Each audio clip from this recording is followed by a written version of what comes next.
Olá, fim do ano se aproximando e os vestibulandos já se preparam para a FUVEST 2016. E nessa edição, a briga por uma vaga será ainda mais acirrada. Mais de 142 mil pessoas se inscreveram para os exames. Bom, só para se ter uma ideia, no ano passado foram 141 mil inscrições. Agora os estudantes concorrerão a 9.568 vagas. E a universidade ainda vai oferecer outras 1.400 por meio do Sistema de Seleção Unificada, o SISU. Bom, então anote aí, os locais de prova serão anunciados no dia 23 de novembro. E a primeira fase será realizada logo depois, no dia 29 do mesmo mês. Para mais informações, acesse o site da FUVEST no www.fuvest.br. Vamos conferir agora os destaques desta quinta-feira, dia 24 de setembro. A cerimônia de hasteamento à bandeira trouxe ao estacionamento da Assembleia Legislativa de São Paulo autoridades militares, civis e políticas. A crise hídrica enfrentada pelo Estado de São Paulo foi tema na Comissão de Infraestrutura. A audiência pública debate pauta de reivindicações trabalhistas dos servidores públicos do Estado. A partir de agora, no Jornal da Assembleia.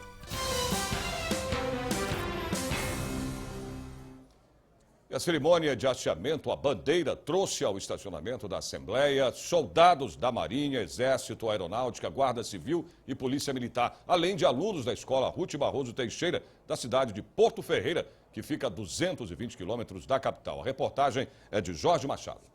Ao som do hino nacional, as bandeiras do Brasil, do Estado de São Paulo e do Mercosul foram hasteadas e logo em seguida o presidente da Assembleia Legislativa, deputado Fernando Capês, do PSDB, falou do salutar hábito de cultuar os valores nacionais. Resgatar os valores cívicos e patrióticos que aos poucos foram sendo deixados de lado, relegados para um segundo plano, e cuja falta tem repercutido em todas as coisas que estamos vendo aqui. Temos que incitar no jovem, na criança, o respeito aos valores da pátria e aos valores éticos, orientando a sua formação e o seu comportamento no futuro. A solenidade foi encerrada com o desfile das tropas e viaturas. Acompanhado do embaixador do Panamá, Edwin Vergara Cárdenas, o presidente ainda apresentou o plenário JK às crianças, alunos do Colégio Militar e da Guarda Mirim de Porto Ferreira. A gente teve muitas horas de viagem até chegar aqui e eu gostei muito dessa viagem, foi uma experiência muito boa para mim. A gente não esperava que seria tudo isso. A gente gostou muito e gostaria de ter outra oportunidade dessa. Nós tivemos a honra de trazer a nossa Guarda Mirim de Porto Ferreira. Então isso cativa cada vez mais, traz cada vez mais para eles a importância do civil, a importância dos atos, a importância de respeitar, como você disse, a bandeira e também respeitar toda a nossa nação. Almoço debate promovido pelo LIDE, o Grupo de Líderes Empresariais, tem como palestrante o juiz federal Sérgio Moro. O tema da palestra, lições das operações Mãos Limpas, o juiz fala sobre uma das maiores investigações ocorridas na Itália na década de 90, que prendeu quase 3 mil pessoas. A repórter Silvia Garcia está neste momento, neste almoço debate, e fala ao vivo para a gente. Traz mais informações. Olá, Silvia. Olá, Sérgio, boa tarde para você, muito boa tarde para todo mundo que está nos assistindo. Daqui a pouquinho, às 13 horas da tarde, o juiz Sérgio Moro deve falar para cerca de 500 empresários paulistas presentes hoje aqui neste evento do Grupo LIDE, do empresário João Dória Júnior.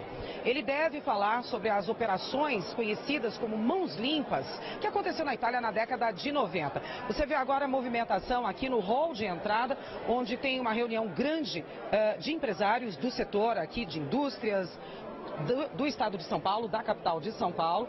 Muitas equipes de jornalistas também. O presidente Fernando Capês já chegou no evento, foi para uma sala em separado conversar com o empresário João Dória e também com o juiz que já está aqui no hotel. Bom, como eu estava falando, Sérgio, a Operação Mãos Limpas, nos anos 90, lá na Itália, chegou a prender 6 mil pessoas. Na verdade, ele acabou sendo levado 6 mil pessoas a julgamento, prenderam 3 mil pessoas e 12 delas acabaram se suicidando, entre políticos e empresários. O problema é que essa operação, na época, de 40% dos presos, vários foram libertados com uma lei de anistia que veio depois dessa operação Mãos Limpas. Até hoje, a Itália colhe os frutos dessa operação. 60 bilhões de euros são perdidos anualmente por causa do reflexo do que aconteceu na Itália. Foi um arranhão que acabou acontecendo lá neste país. A gente vai fazer a cobertura completa e você acompanha todos os detalhes no Jornal da Assembleia de amanhã. Eu volto com você, Sérgio.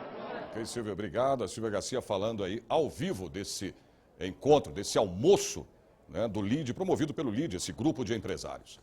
A CPI que investiga as empresas de telecomunicações recebeu o presidente da operadora TIM aqui na Assembleia Legislativa. O objetivo da reunião foi ouvir as explicações da empresa em relação ao grande número de reclamações dos usuários. Por mais que eles estejam investindo, que é o que eles sustentam, as reclamações não diminuem. Algo está errado. Não estou aqui para acusar que seja motivado pela empresa ou que eles estejam fazendo investimentos errados. O que fica muito claro é que a sociedade, o usuário, aqueles que precisam da telefonia móvel, não conseguem melhorar a sua satisfação. A cobrança indevida e abusiva de mensalidades é uma das principais reclamações que a empresa recebeu. De fato, o interesse da comissão é um interesse absolutamente comum com o nosso interesse, que é o de promover sempre a melhoria dos índices de qualidade de serviço, de atendimento, de atenção aos usuários. Então, esse é um interesse do qual nós também compartilhamos de maneira absolutamente integral. Outro assunto abordado foi na área de segurança. As frequentes fraudes com os telefones pré-pagos decorrentes da facilidade em se comprar o chip da operadora. Nós já estamos tomando algumas providências de aumentar o nível de exigência de informações dos usuários. Dentro de bastante pouco tempo, nós vamos estar exigindo dos nossos usuários habilitados no pré-pago, não apenas o CPF, mas também a data de nascimento, para cada vez mais tornar um pouco mais difícil a fraude. Esse é um problema de indústria, não é um problema específico de uma operadora, é um problema que deveria ser discutido como um problema setorial, mas cada pequena ação que nós façamos no sentido de aumentar o nível de segurança é uma ação importante. A TIM se comprometeu a fazer um acordo visando a melhoria dos serviços. Nosso compromisso é um compromisso de seguir buscando a redução desse volume de reclamações. Nós acreditamos que sim, deveria ser um objetivo comum da comissão e das empresas diminuir esse volume de reclamações. E durante a sessão com o presidente da comissão, nós acordamos de fazer uma discussão de um compromisso para a redução desse número de reclamações a partir dos investimentos que nós já temos feito, já vimos fazendo. Ele assumiu publicamente um compromisso e o desejo de que possa fazer um termo de ajustamento de conduta envolvendo a CPI, envolvendo o Ministério Público e, naturalmente, o próprio Tribunal de Justiça de São Paulo. A CPI ainda deve receber nas próximas reuniões os presidentes de outras empresas de telefonia. Faltamos ainda ouvir as outras operadoras, a Oi, a Claro e a Nextel. Estará sendo feito na mesma sequência e vamos continuar trabalhando para poder buscar aí fazer um apontamento do que, acima de tudo, é necessário para melhorar o atendimento para a sociedade que hoje não tem uma satisfação, na minha condição, mínima para quem paga por um serviço. Vamos agora saber da previsão do tempo para amanhã, sexta-feira, em São Paulo. Tempo bom e ensolarado na capital. A máxima prevista é de 32 graus. Em Campinas, a sexta-feira vai ser de tempo bom com sol. A máxima fica em 31 graus. Em São José dos Campos, o sol aparece entre nuvens na sexta-feira, a máxima chega aos 36 graus. Em Sorocaba, tempo bom e sol, a máxima fica em 31 graus. Em Ribeirão Preto, a sexta-feira vai ser de tempo bom com sol. Os termômetros chegam até os 35 graus. Constituição e Justiça é a primeira comissão que um projeto de lei passa para começar a virar lei. Os detalhes você tem depois do intervalo. Até já.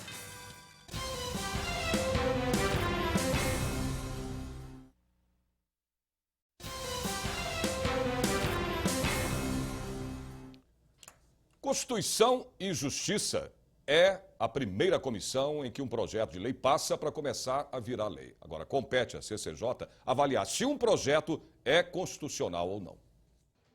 Na nona reunião, 63 itens foram analisados. O projeto de lei 672 de 2015 do deputado João Paulo Rilo, do PT, que isenta integralmente o pagamento da tarifa aos estudantes no transporte público, foi aprovado. O deputado Edmir Chedid do DEM é o autor do projeto de lei 940 de 2015, que determina a retirada das cancelas automáticas dos pedágios. Por unanimidade, também foi aprovado. No finalzinho da votação dos itens, a presidente da comissão pediu uma reunião extraordinária. Na pauta, a PEC 0011. Esta é a PEC que nós podemos convocar qualquer secretário, qualquer diretor de empresa que falte com devido respeito às prerrogativas dos deputados. Os deputados têm sido ultimamente vilipendiados, humilhados, são secretários que não marcam audiências, são secretários que mandam com que o assessor parlamentar atenda o deputado, são deputados que ficam 3, 4 horas aguardando a vinda do secretário, são secretários que não respondem ofícios. Enfim, esta é uma PEC da casa, a PEC da dignidade. O pedido de emenda à Constituição foi aprovado por unanimidade. A crise hídrica enfrentada pelo Estado de São Paulo foi tema da Comissão de Infraestrutura. Os deputados receberam o secretário de Saneamento e Recursos Hídricos, Benedito Braga. Ele falou sobre as próximas ações do governo para enfrentar o problema. Acompanhe aí. Durante a reunião, os deputados que fazem parte da comissão aprovaram 2 projetos de lei dos 6 itens da pauta. Um deles, de autoria do deputado Davi Zaia, do PPS, altera um parágrafo único do artigo 10 da Lei 7.835 de 1992, que dispõe sobre o regime de concessão e permissão de obras e serviços públicos. Em seguida, o secretário de Saneamento e Recursos Hídricos veio falar sobre o andamento de sua pasta e da maior crise hídrica da história de São Paulo. Ele foi sabatinado pelos parlamentares em relação ao problema de abastecimento de água no estado e disse que não houve falta de planejamento por parte do governo. Nós estamos lançando, junto com o Banco Mundial, um programa em que vamos financiar condomínios a juros subsidiados para que façam a troca dos seus equipamentos de válvula de descarga, apartamentos mais antigos, que tenham redutores de pressão e assim por diante. Além disso, fazer também a hidrometração individualizada. O que é isso? Colocar o medidor, assim como tem o medidor de energia, colocar o medidor de água. Isso daí vai trazer uma economia muito importante.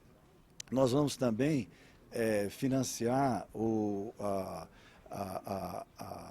a perfuração de poços de água subterrânea para aliviar o sistema de abastecimento. Segundo o deputado Feliciano Filho, que participou da Rio+20, um dos fatores que contribuíram para a crise hídrica pode estar ligado à pecuária de corte. Não sei se todos sabem, mas para se produzir 1 quilo de alimento, nós gastamos em média entre 250 a 400 litros de água. Para se produzir 1 quilo de carne, nós gastamos de forma direta 5.000 litros de água e de forma indireta, com o plantio da soja, do milho, inclusive para exportação, para alimentar gado fora, nós temos um acréscimo de 100.000 litros de água para se produzir 1 quilo de carne. E como o Brasil é o maior exportador de carne do mundo, é a chamada água virtual. O presidente da comissão, deputado Alencar Santana, não concordou com o secretário no que diz respeito ao planejamento para enfrentar a crise da água no estado de São Paulo. O governo não agiu conforme deveria, a sua responsabilidade, mesmo ele apontando que deveria ser feito. E se não agiu, foi por omissão, se não agiu, foi por falta de planejamento. E se deixou chegar essa situação hoje, foi porque não priorizou.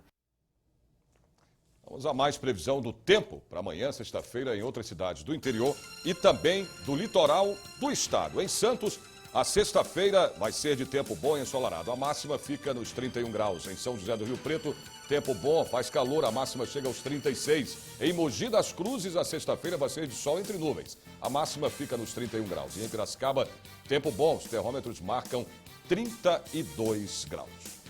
A audiência pública debate a pauta de reivindicações dos servidores públicos do Estado. Você vai ver após o intervalo. Até já.